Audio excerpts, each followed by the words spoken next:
विधानसभा निवडणुका आत्ताच झालेल्या आहेत व यामध्ये काँग्रेसची भरपूर प्रमाणामध्ये पिछेहाट झालेली पाहायला मिळाली. महायुतीला महाराष्ट्रामध्ये स्पष्ट बहुमत मिळालेलं आहे. आता काँग्रेसचे नेते अमित देशमुख हे आपल्यासोबत आहेत. भैया, काय काँग्रेसची नेमकी पिछेहाट होण्याची कारणे असावी, त्या संदर्भात बऱ्याचशा बैठकाही झालेल्या आहेत, तर काय सांगाल? एकंदरीतच ईव्हीएम वर मोठा प्रश्नचिन्ह उपस्थित होतोय आणि एका ठिकाणाहून नाही तर अनेक ठिकाणाहून तक्रारी आलेल्या आहेत. माध्यमांमध्ये सुद्धा त्याला प्रसिद्धी मिळालेली आहे. कुठेतरी संशयाच्या फेऱ्यामध्ये ईव्हीएम अडकली असं दिसतंय. त्यामुळे आता निवडणूक आयोगानं हे सगळे संशय दूर केले पाहिजे. काही संशय फक्त महाराष्ट्रामध्येच उपस्थित केलेत असं नाही, देशभरामध्ये यावरून संशय उभे केलेले आहेत. त्यामुळं याचं निरसन हे निवडणूक आयोगाने केलं पाहिजे.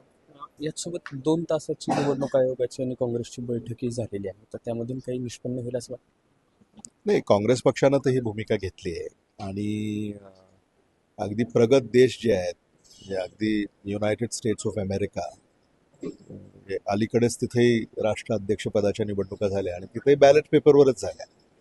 त्यामुळं म्हणजे फ्री अँड फेअर इलेक्शन जेव्हा आपण करतो असं म्हणतो, तर म्हणजे एका मतदाराने देखील शंका जर उपस्थित केली तर त्याचं निरसन निवडणूक आयोगानं केलं पाहिजे, अशी साधारणतः आमची मान्यता आहे. त्यामुळं मला असं वाटतं की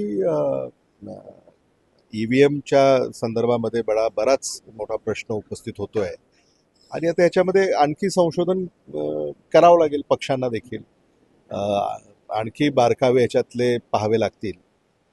येणाऱ्या काळामध्ये काय निष्पन्न होत आहे हे आपल्याला पाहावं लागेल. आणि इंडिया अलायन्स यांनी तर भूमिका घेतली की ईव्हीएमवरच निवडणुका झाल्या पाहिजेत आणि म्हणून आमच्या 2029च्या लोकसभेचा सुद्धा हा मुद्दा राहील की इंडिया अलायन्स सरकार आल्यानंतर आम्ही हे ईव्हीएम दूर करू आणि बॅलेट पेपर घेऊन येऊ.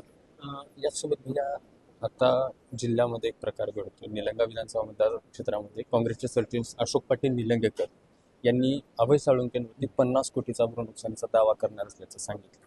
मला असं वाटतं तो वैयक्तिक त्यांचा प्रश्न आहे. त्यामुळं त्याच्यावर मी टिप्पणी करावी अशातली काही परिस्थिती आहे असं मला वाटत नाही. आता शेवटी त्यांनी अब्रू नुकसानीचा दावा ठोकलाय, त्यामुळे तो त्यांचा वैयक्तिक प्रश्न आहे. बरं, याचसोबत अजून असं बोललं जातं की काँग्रेसमध्ये पुन्हा एकदा देशमुख विरुद्ध निलंगेकर सुप्त वाद जो आहे तो बाहेर येतो. कसं वाटतं? हे हा कसा आहे, कुठेही वाद नाही आहे. काय कारण आहे वाद असायचं? म्हणजे याला कारण नसताना महत्त्व देणं आणि चर्चेमध्ये हे मुद्दे आणणं, हे मला वाटतं माध्यमांनी केलेलं आहे. कसला वाद काय? काहीच नाही. यासोबत आता काँग्रेसचे प्रदेशाध्यक्ष बदलाच्या चर्चा समोर येत आहेत आणि त्याच्यामध्ये तुमचंही नाव अग्रक्रमी आहे असं कळतं. नाही, कुठलीही चर्चा नाही आहे. नाना पटोले हे प्रांताध्यक्ष आहेत आणि ते काम करत आहेत. त्यामुळे काही कुठल्याही बदलाची चर्चा पक्षात तरी नाही आहे. तर आज महायुतीच्या सरकारची स्थापना होते. मुख्यमंत्री पुन्हा एकदा देवेंद्र फडणवीस आलेले आहेत आणि अजित पवार आणि एकनाथ शिंदे हे दोघेही उपमुख्यमंत्री पदाची शपथ घेणार आहेत असं बातम्या समोर येत आहेत. तर काय सांगितलं? नाही, शुभेच्छा आहेत त्यांना. महायुतीचं सरकार आज सत्तेवर येत आहे. त्यांना स्पष्ट बहुमत मिळालेलं आहे आणि त्यांनी दावा ठोकलाय सरकार स्थापनेचा. त्यामुळे त्यांना शुभेच्छा आहेत.